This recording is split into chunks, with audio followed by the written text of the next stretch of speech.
It is the VIP Top 20 Countdown. Lid with you this afternoon. Oh, man, what a pleasure, because not only are these guys doing incredible things in the Aussie music industry, but I'm a bit of a fangirl myself. Joining me right now from Cub Sport, Tim, how are you doing? I'm well, thank you. How are you? Oh, very good. Very, very good. Now, you guys have had a bit of an astronomical rise. I mean, you released a new and fourth album on Friday, and already it's pumping like Nirvana. Um, when you're a kid and you sit in the back of the car and you've got your headphones in and you're having a bit of an emotional day, and you've got that music that you play when you're feeling a bit dramatic and you stare out to the window, maybe it's raining. That's your music. For me, that is your music. It's like, yes, this feeds my emotions. Yes, that's the mood, I think. Yeah, is that what you're going for? Yeah, or whether it's what I'm going for or not, it's definitely what I end up doing best.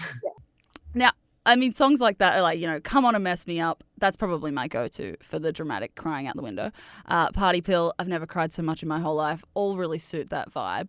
When you first set out on this journey as Cub Sport, though, was there a particular vibe that you wanted to go for, or did this sort of just happen organically? Well, when we first started making music, it was kind of the complete opposite. It was like really kind of like jangly, feel good.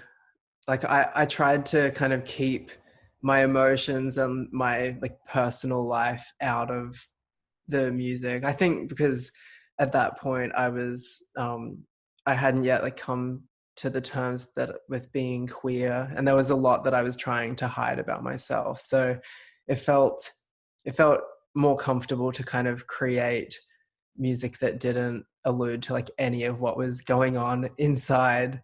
Um, but then I get it was actually when I started reading Leonard Cohen's lyrics, I was like so taken aback by the sincerity and the way that there was just like nothing hidden. And I was like, I want the music that I make to like to resonate with people the way that Leonard Cohen was resonating with me.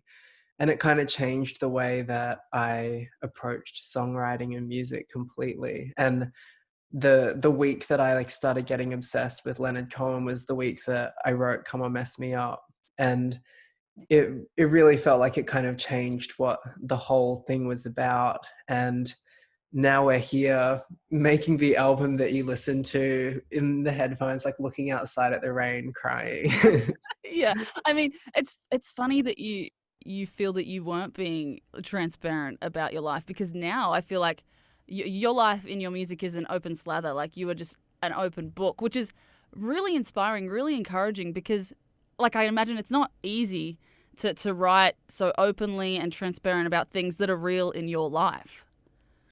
Yeah, I mean, it can be a bit nerve-wracking, I guess, putting everything out there, but I know that it's helping people like me, and I know that my circumstances, they kind of allow me to express myself without worrying about being rejected by like family or like losing work or anything. Like I can present myself and basically like speak my truth without fear of endangering myself. And Yeah. so I feel like with that privilege of like being in that situation, I want to kind of be a voice for people um who don't have it as easy, I guess, in terms of like speaking up and being themselves. So if I can create like comfort or support for other people who feel like me, who don't feel like they can actually be as open about it, that's like an amazing thing, and I definitely want to do that for people. Yeah, well, and you are doing that. I mean, on the new album, Confessions. Wow, what a track!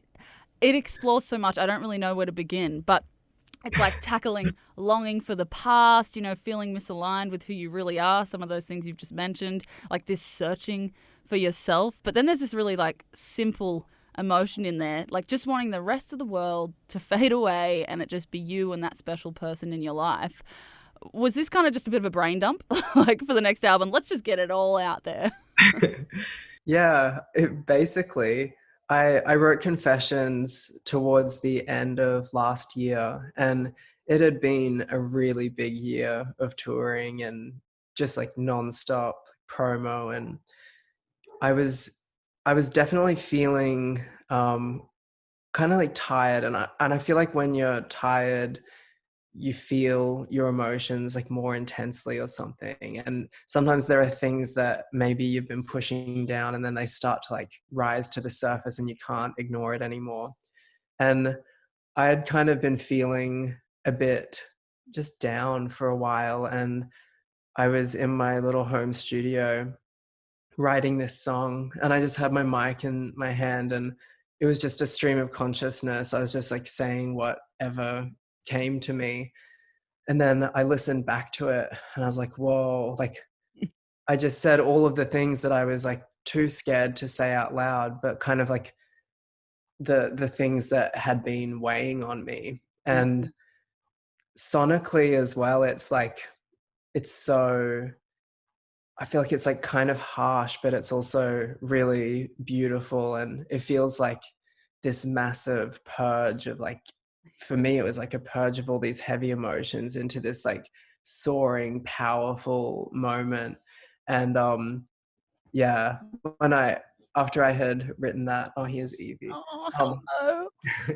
but yeah, after I wrote that, I was like, okay, this is like really kind of setting the tone for how open this next chapter is going to be. And it's it's the first full song on the album after the intro. And I feel like the kind of heaviness or something of like kind of like trudging through those like darker emotions, then like to be followed through, it kind of like follows this journey through the rest of the album until the final track where it ends with this like heavenly choir moment of Sam Zoe and I singing all these layered vocals. And to me, that kind of sonic journey represents the feeling of kind of not shying away from your like emotions or what you're going through, just kind of letting yourself feel it and acknowledge it, and kind of like rising above it. Are you usually an open person? Like when you're talking with friends and stuff, are you one of those people? Because I'm one of these people who just is like, "Oh, I'll tell you everything about me. I'll regret it, but I just can't help it. Like I just like rant and vent." Are you naturally one of those people, or are you using music to do that? I'm using music to do that for sure. Like I've got some friends who I've had since I was like really young, and obviously with those people by now, like they've been through all of it with me, and I'm as open with them as I am in my music. But with most people in my life, I'm pretty shy, and I don't I don't like to like kind of talk that much. Mm. Um, but then I write these songs, and then I end up like doing interviews to talk about the songs, and I end up opening up a lot. But You it's can't really hide from different it. to me. It's like it feels different to kind of like real life interactions, if that makes sense. Yeah. Now, I want to talk about you and Sam because it's a nice story. I mean, you guys dated covertly for a bit there, and then you came out. You got married in August 2018. So you've been married for almost 2 years now. What's it like being in a band with someone that you're married to? Because my husband and I have always said we could never work together. Like we just would not work well together. Yeah, I mean, it's a dream for us. Like we wouldn't have it any other way. And I think kind of going through those years of feeling like we couldn't accept the love that we had, and we couldn't really, like, we wouldn't even talk about it to each other, what was going on. And all we wanted was to spend every moment together, but it kind of felt like we couldn't. And now for this to be our lives, where we get to do something that we love and that we believe in together, and that so much of it is about celebrating that love that we felt so ashamed of for quite a while. yeah, it's like I couldn't hope for more. Mm. You lovers, that is so lovely. Now I have to go home and tell my husband that I love him because I feel awful for not being so appreciative. Because I guess when you've gone through those troublesome times, it makes it all the more sweeter when you get to this point where you're happy and you're together and you can be open about your love for each other. I just want to change the pace a little bit. So you had your amazing launch party in Brisbane yesterday, socially distanced, of course, with everything that's going on. And tonight you're performing on episode 2 of The Sound, which is airing right across Australia. Are you feeling pumped? Are you feeling pumped to get out there on people's screens performing live? Yes, incredibly pumped. We're playing a song called "Be Your Man," and I it's a big call, but I think it's one of the best songs I've ever written in my life. And um, singing it live is like it's my favorite Cub Sport song to sing. It's like really in like I don't want to like talk myself up Oh, too go on, much, just but do it. We've it's come in this far. a very sweet spot of my vocal range. Like I feel like I've never sung with this much power in my life, and I'm yeah very excited. Yes. Now, have you got? I mean, it's hard to make plans with everything that's going on. But what's next for Cub Sport? Fourth album under wraps. I guess you want to try and get out and tour it at some stage. Yeah, well, when it's safe to play shows again, we'll be out there doing it again. And in the meantime, we'll be doing, I guess, like everything that we can from Brisbane. There are so many incredible creative people here in Brisbane, and so I hope that we'll make like more music videos. And we've actually got a like a full live album that we've been working on, but Ooh. it's kind of under wraps at the moment. But you'll find out about that soon. Awesome. Well, it's been absolutely lovely talking to you, Tim. I mean, your music is inspiring. You as a group are just incredibly inspiring. So thank you so much for sitting down and having a chat, and good luck tonight on The Sound. Thank you, Lydia.